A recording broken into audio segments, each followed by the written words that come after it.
What is communism?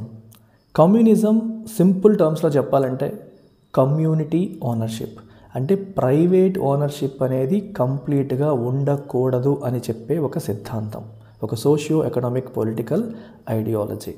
అంటే ఆస్తులు అనేవి ఏ ఒక్కరి చేతిలోనూ ఉండకూడదు. మొత్తం దేశానికి సంబంధించిన వనరులన్నీ కూడా, ఆస్తులన్నీ కూడా అందరివి కలెక్టివ్ ఓనర్షిప్ ఆర్ కమ్యూనిటీ ఓనర్షిప్లో ఉండాలి. ఒక్క వ్యక్తి చేతిలో ఇది నాది అది నీది అనేది ఉండకూడదు. అన్నీ అందరివి అనే భావజాలం.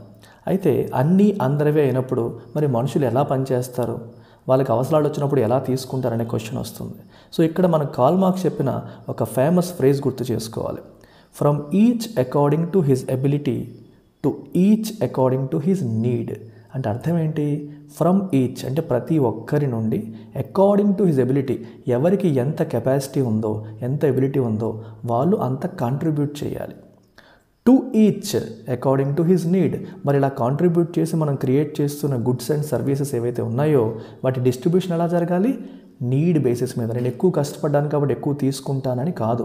నీకు ఎక్కువ అవసరం ఉంటే నువ్వు ఎక్కువ తీసుకోవాలి, అవసరం లేనివాడు తక్కువ తీసుకోవాలి. So fair equitable distribution of produced goods and services is advocated by communism. So communism దీంతో పాటు క్లాస్లెస్ అండ్ స్టేట్లెస్ సొసైటీ కూడా అడ్వకేట్ చేస్తుంది. అడ్వకేట్ అంటే సపోర్ట్ చేస్తుంది అని అర్థం. అంటే క్లాస్లెస్ అంటే నో క్లాసెస్, అందరూ సమానమే. ప్రైవేట్ ఓనర్షిప్ ఉన్నప్పుడు ఏమవుతుంది? కొందరు ఫ్యాక్టరీ ఓనర్స్ అవుతారు, కొందరు వర్కర్స్ అవుతారు. సో వర్కింగ్ క్లాస్ అని, ఓనర్ క్లాస్ అని డిఫరెంట్ క్లాసెస్ క్రియేట్ అవుతున్నాయి.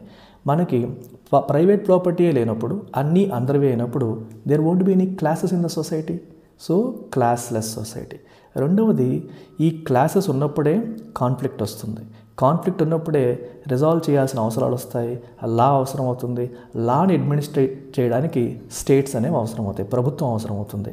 సో అన్నీ అందరివి అయినప్పుడు, ఎవరికి ఓనర్షిప్, ప్రైవేట్ ఓనర్షిప్ అనేది లేనప్పుడు గొడవలు వచ్చే అవకాశాలే ఉండవు. సో లా అనేది అవసరం ఉండదు. అలాంటి సందర్భంలో స్టేట్ అనేది అవసరం లేదు. So stateless society.